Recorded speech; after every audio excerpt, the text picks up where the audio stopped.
도대체 냉장고가 왜 저렇게 많아? 막 내가 3번 먹는 냉장고가 5대가 넘어 막.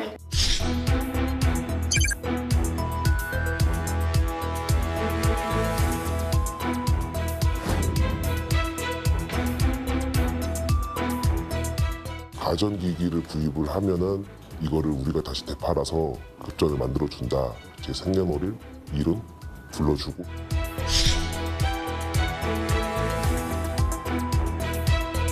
카톡으로 지령을 받아요. 어떤 제품 정확히 제품명을 알려주면서 이거를 그 전에 외우라고 시킵니다. 너가 연기를 잘 해라, 말을 잘 해라. 대불뚜기가 이제 알려주는데 이제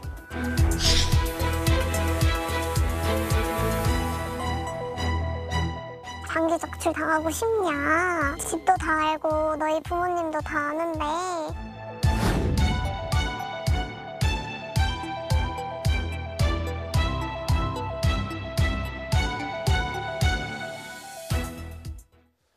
네, 요즘 TV나 냉장고 같은 가전제품을 구매하는 대신에 매달 일정한 구독료를 내고 대여를 해서 사용하는 이른바 가전구독이 큰 인기를 얻고 있습니다.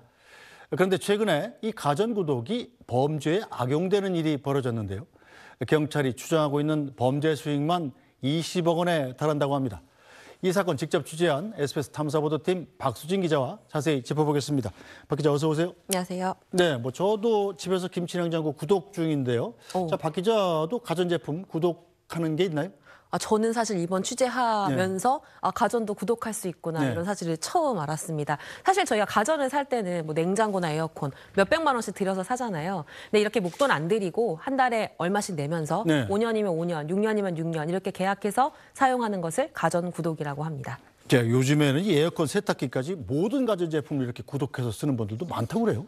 네, 저도 이제 이번에 취재를 하면서 찾아보니까 그런 분들이 많이 늘었다고 보여지더라고요. 네, 자 그런데 이 가전구독을 범죄에 악용하는 기상천외한 사기가 발견이 됐군요. 저는 이게 가전구독을 하면서 하자 있는 제품을 보상을 해준다거나 아니면 AS를 잘 안 해준다는 거나 이런 사기인 줄 알았는데 전혀 다른 수법이더군요. 네, 가전을 빌리러 온 사람이 사기를 쳤다 이렇게 좀 정리할 수 있을 것 같은데 예를 들면 한 번에 여러 대, 한 7대, 2천 몇백만 원치 이렇게 계약을 네. 합니다. 그런데 사실 이 사람들은 이 돈을 갚을 능력도 없었고 사실 의지도 없는 상황이었습니다. 이렇게 계약을 해서 배송을 받으면 그 자전을 자기가 쓰는 게 아니라 다른 사람한테 팔아 넘기고 또 가전회사에는 내야 할 구독료는 내지 않는 그런 식입니다. 네. 자, 그러면 빌린 가전제품을 구독한다고 빌려가지고 그걸 팔아넘긴다는 건데 네. 일일이 사기꾼들이 그럼 가전 매장을 돌아다니면서 그렇게 하는 건가요? 지금 앵커가 말씀하신 사기꾼은 아마 네. 주범을 말씀하시는 걸 텐데 주범은 움직이지 않습니다.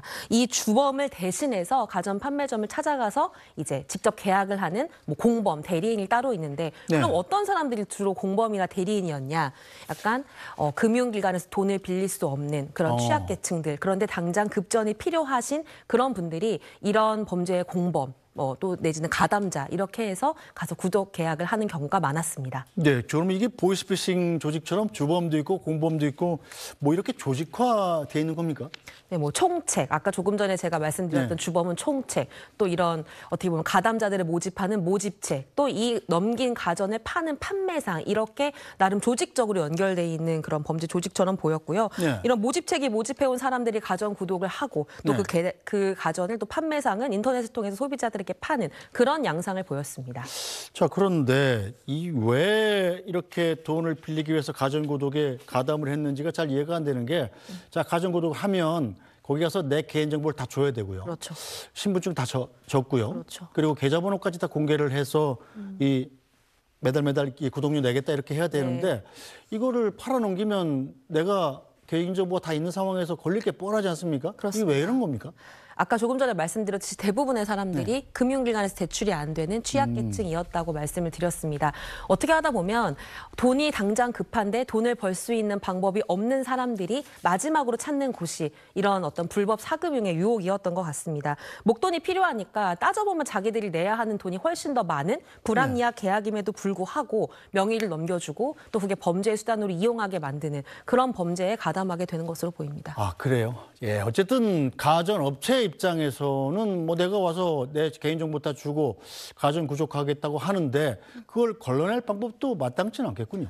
사실 판매사들도 저희가 취재를 했을 때 우리는 판매를 하는 사람들이지 이런 거를 감시하고 규제하는 기관은 아니지 않느냐라고 말을 하기도 했는데요. 네. 물론 나름의 필터링은 있습니다. 일정 신용등급 이상이 돼야 계약을 할 수 있다거나 실사용 목적인지 여부를 묻는다거나 하는 필터링 시스템은 있지만 이런 범죄를 차단하기에는 부족함이 있었습니다. 네, 일단 그 일당이 그럼 가전제품을 구독한다고 받아서 이 처분을 해서 돈을 벌었을 텐데 어떻게 처분했나요?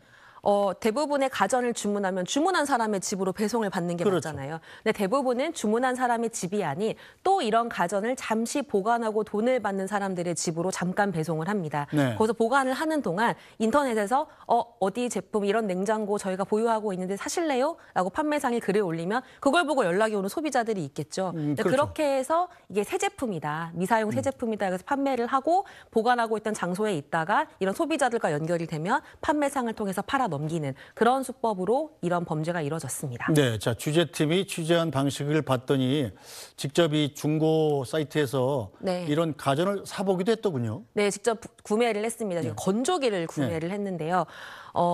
정가가 한 240만 원 정도 되는 걸 저희가 한 110만 원, 120만 원 정도에 구매를 했습니다. 굉장히 싼데요, 그럼? 반값인데요? 근데 사실 사람들은 이게 뭐 정품인 아무 문제가 없는 실사용, 그러니까 미사용 제품이라고 생각을 하겠지만 어떻게 보면 범죄 작물로 거쳐온 제품들이고 사실 지금 이 건조기는 저희 취재팀에 있는 기자의 집에 그대로 놓여 있는 상황인데 저희가 이거를 사도 되는지 사실 제작비 청구도 해보려고 노력을 했는데요. 이게 신용카드는 받지 않고 현금만 받는 상황이라 현금으로 결제를 해가지고 제작비 청구는 아직 못했습니다. 뭐 일단 방송에 나왔으니까 제작비 청구하도록 제가 말씀 잘 드리겠습니다. 자, 그런데 직접 사서 봤더니 어떻던가요? 사실 겉모습으로 봤을 때는 어떤 그러니까 가전사의 로고가 박혀 있는 상자만 없었을 뿐 에어캡이나 비닐로 포장이 되어 있고 실사용 설명서도 있고 다 문제 없는 새 제품처럼 보였습니다. 그래서 일반 사용자들은 사실 같은 상황에 놓여도 확인을 할 방법이 마땅치 않아 보였습니다. 확인할 방법이 사실상 없는 거네요, 그럼? 네, 고객센터에 전화를 해도 확인이 되지 않고 저희가 이걸 그러면 이게 중고 제품인지 어떻게 알았느냐 제조사에 따로 취재진임을 밝히고 손번을 얘기해줘서 확인을 했던 건데 이게 일반 소비자들은 다 가능한 일은 아니잖아요. 확인이 어렵다고 보는 게 맞을 것 같습니다.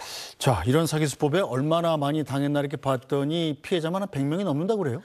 이분들을 피해자라고 말해야 될지 공범이라고 말해야 될지 저희도 취재하면서 고민을 많이 했는데 저희가 확인한 불법 대출업자 아까 배불뚝이라고 불렸던 A씨와 관련한 가담자만 110여 명이고 이와 관련한 범죄 수익을 20억 원 정도로 추정을 하고 있는데 이 건이 아직 울산경찰청에서 수사가 진행 중인 건이거든요.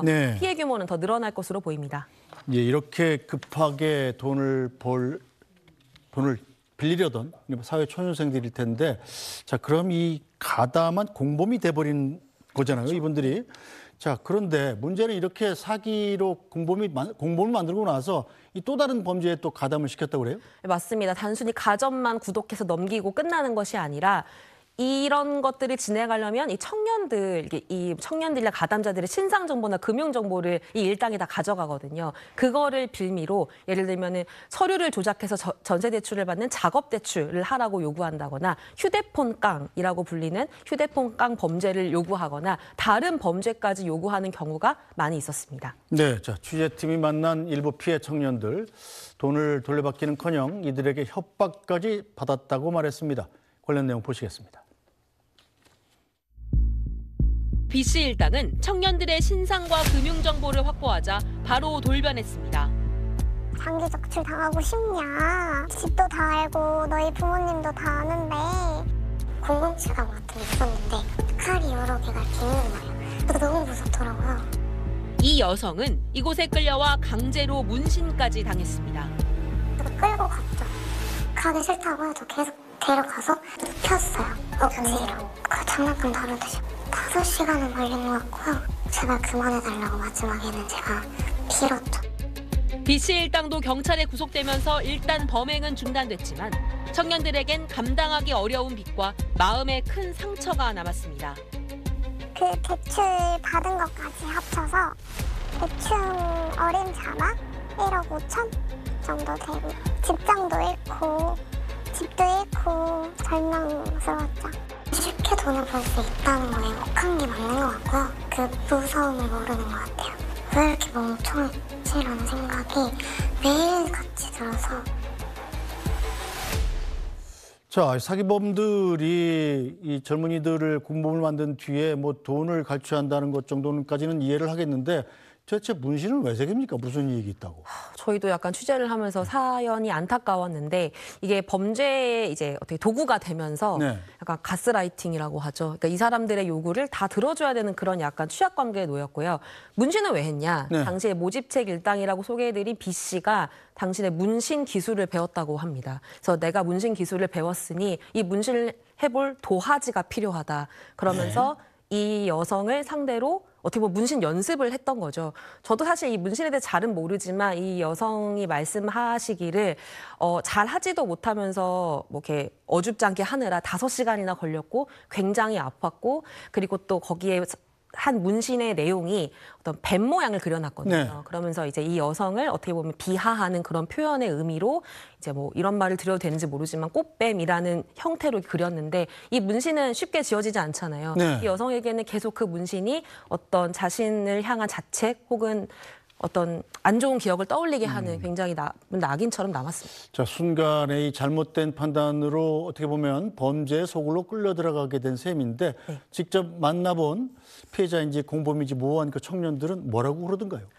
저희가 사실 이걸 그제 어제 보도를 네. 하고 뉴스에 이제 영상이 올라오고 댓글이 많이 달렸는데 안타깝다고 하는 분들도 있었지만 아니 왜 딱 봐도 사기인 걸 처음부터 모르고 저렇게 빠져들었느냐라고 이제 질책을 하시는 댓글도 있었는데요. 네.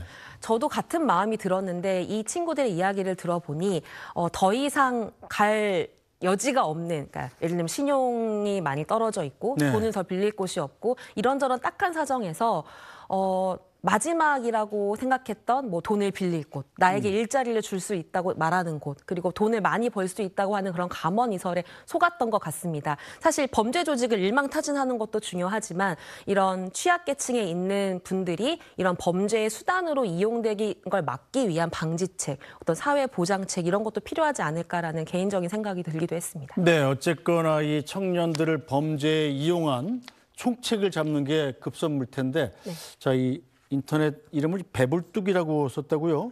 그런데 취재팀이 배불뚝이의 거처까지 추적했다고 들었습니다. 저희는 이 배불뚝이라고 불리는 불법 대출업자 A씨가 왜 이런 범죄를 벌였는지 듣고 싶었고 네. 그래서 수소문을 해서 경남 김해에 있는 거처까지 찾아갔습니다.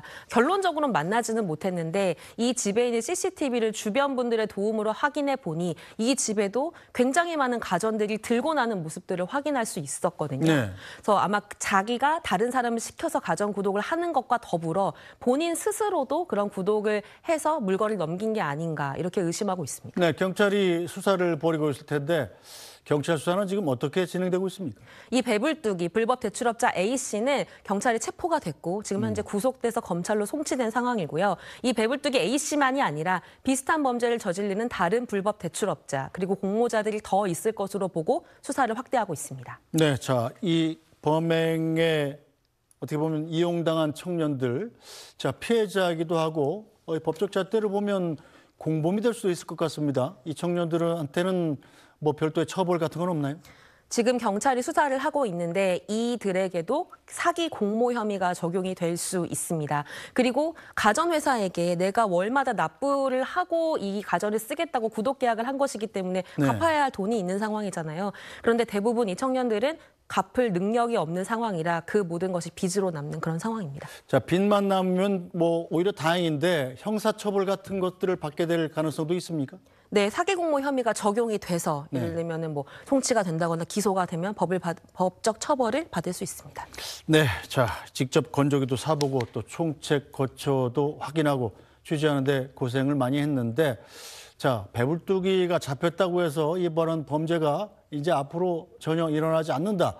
이렇게 생각하기 좀 어려울 것 같습니다. 취재하면서 느꼈을 이런 사기 방지 대책 같은 것들은 어떤 게 있나요?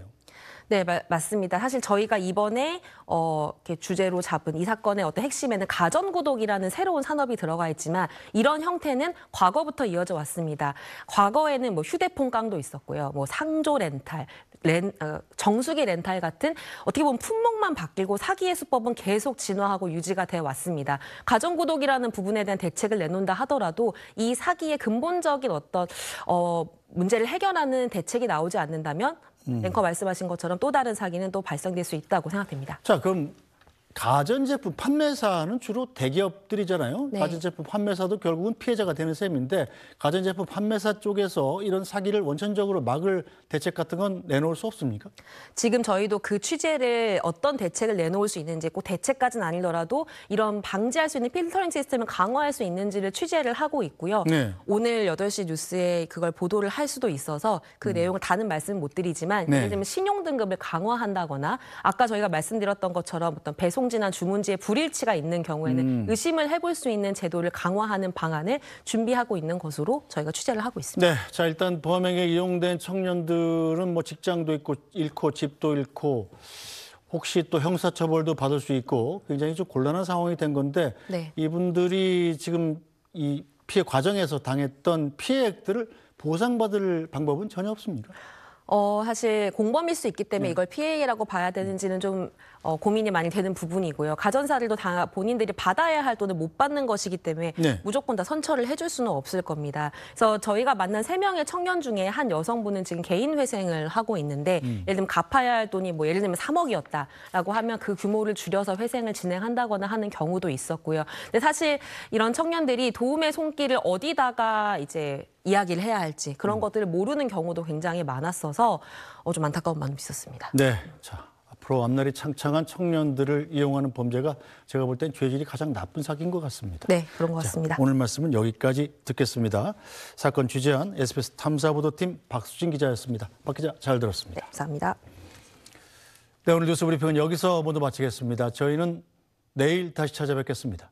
고맙습니다.